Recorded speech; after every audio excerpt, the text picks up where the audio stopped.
this quick tutorial, I'll show you how to connect your YouTube account to N8N for easy automation.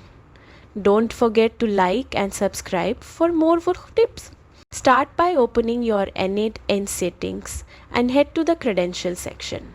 Look for YouTube OAuth2, the secure protocol that links YouTube to N8N.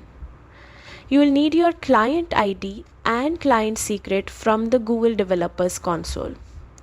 Paste them carefully into their respective fields, making sure there are no extra spaces. Next, click Authenticate or Connect Account. You will be directed to Google, where you log into your YouTube account. Grant N8N permission to access your YouTube data. This allows the workflow automation to run smoothly. Once authorized, you'll see a confirmation. Your YouTube account is now connected to N8N, ready to automate tasks like uploading videos, managing playlists, or tracking analytics. And that's it. With this connection, you can save time and optimize your YouTube workflow effortlessly. Thanks for watching and happy automating!